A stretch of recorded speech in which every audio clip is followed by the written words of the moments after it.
ಇಂದ 524 ತೆಗೆದುಕೊಂಡು ಹೋಗ್ಬೇಕಾದ್ದು ನಮ್ಮೆಲ್ಲರ ಕರ್ತವ್ಯ. ಅದು ಎಲ್ಲ ಇದೆ. ಅದಕ್ಕೆ ನೋಟಿಫಿಕೇಶನ್ ಆಗಬೇಕು. ಅವ್ರಿಗೂ ಗೊತ್ತಿದೆ ಏನೇನು ಅಡಚಣೆ ಇದೆ, ಏನಿದೆ.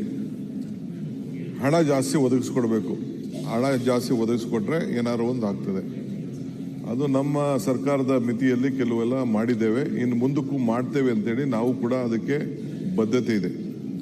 ಒಂದು ಮೇಜರ್ ಪ್ರಾಬ್ಲಮ್ ನನಗೇನು, ಈ ಇಲಾಖೆ ನಾಳೆಲ್ಲ ಕರೆದಿದ್ದೀನಿ, ಇವತ್ತು ನಾಳೆನೆಲ್ಲ ಕರೆದಿದ್ದೀನಿ. ಇವನ್ನೆಲ್ಲ ಒಂದು ಏನಾಗ್ತಾ ಇದೆ ಅಂತ ಮನೆ ಗಮನಕ್ಕೆ ನಮ್ಮ MLAಸ್ಗೂ ತಿಳಿಸ್ಲಿಕ್ಕೆ ಬಯಸ್ತೀನಿ ಮತ್ತು ವಿರೋಧ ಪಕ್ಷದ ಎಲ್ಲರಿಗೂ ಬಯಸ್ತೀನಿ.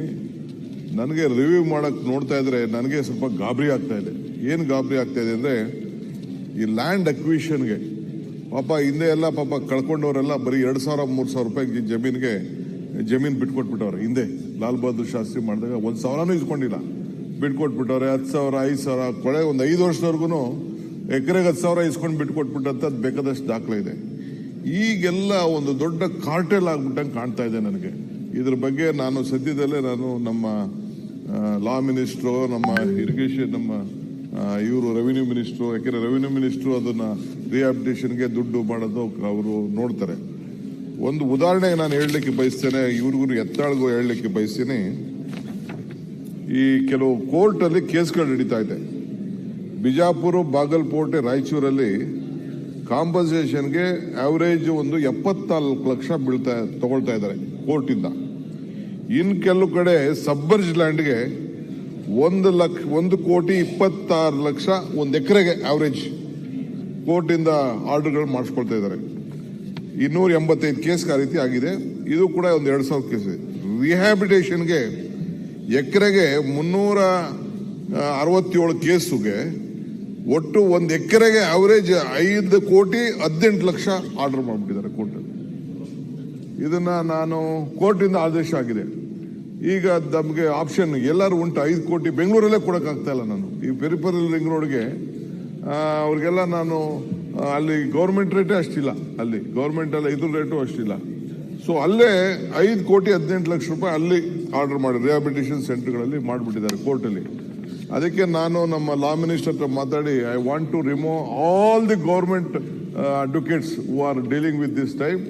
ಯಾರು ಬುಕ್ ಆಗಿದಾರೋ ಏನಾಗಿದಾರೋ ಒಂದು ದೊಡ್ಡ ಇನ್ವೆಸ್ಟಿಗೇಷನ್ ಟೀಮ್ ಮಾಡಬೇಕಾಗಿದೆ.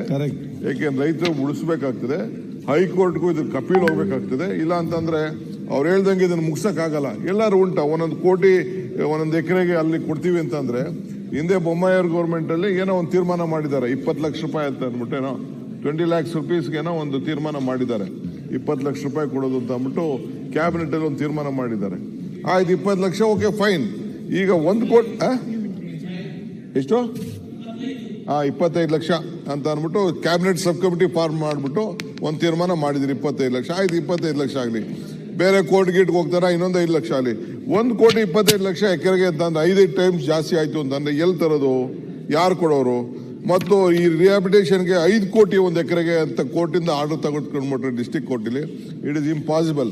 ಸೊ ಇದ್ರ ಬಗ್ಗೆ ಒಂದು ಸಮಗ್ರವಾದಂಥ ಒಂದು ತನಿಖೆ ಮಾಡ್ತೀನಿ. We will remove. ನಮ್ಮ ಲಾ ಮಿನಿಸ್ಟರ್ಗೂ ಇಲ್ಲಿ ಹೇಳ್ತಾ ಇದ್ದೀನಿ, you have to please look out. ಅವ್ರಿಗೂ ಕಳಿಸ್ಕೊಡ್ತೀನಿ. ಎಲ್ಲನೂ ಚೇಂಜ್ ಮಾಡಲಿಕ್ಕೆ ಒಂದು ಹೊಸ ಟೀಮ್ನೇ ಸೆಟ್ ಮಾಡೋಕ್ಕೆ, ಇದನ್ನು ಅಪೀಲ್ ಮಾಡಲಿಕ್ಕೂ ಕೂಡ ವ್ಯವಸ್ಥೆ ಮಾಡ್ತೀವಿ. ಅವ್ರು ಹೇಳ್ದಂಗೆ ಆದಷ್ಟು ಜಲ್ದಿ ಸ್ವಲ್ಪ ಜಾಸ್ತಿ ಹಣ ಒದಗಿಸ್ಕೊಡ್ಬೇಕು ಅನ್ನೋದು ಅವರ ಭಾವನೆ ಇದೆ. ಈ ಪ್ರಾಜೆಕ್ಟ್ನ ಜಲ್ದಿ ಮುಗಿಸ್ಬೇಕು ಅನ್ನೋದಿದೆ. ತಮ್ಮ ಏನೇನು ಸಲಹೆ ಇದೆ ಸ್ವೀಕಾರ ಮಾಡಲಿಕ್ಕೆ ಸಿದ್ಧವಾಗಿದ್ದೇವೆ. ಅದೇನೋ ಒಂದು ನಮ್ಮ ಸುಪ್ರೀಂ ಕೋರ್ಟ್ದು ಆದೇಶ ಇದೆ, ಅದೇನೋ ನೋಟಿಫಿಕೇಶನ್ ಆಗಬೇಕು, ಅದೊಂದು ಆಯಿತು ಅಂತಂದರೆ ಸ್ವಲ್ಪ still will be very liberal. ಅದಕ್ಕೆ ಒಂದು ಪ್ರಯತ್ನವನ್ನು ಮಾಡ್ತೇವೆ. ಅಧ್ಯಕ್ಷರೇ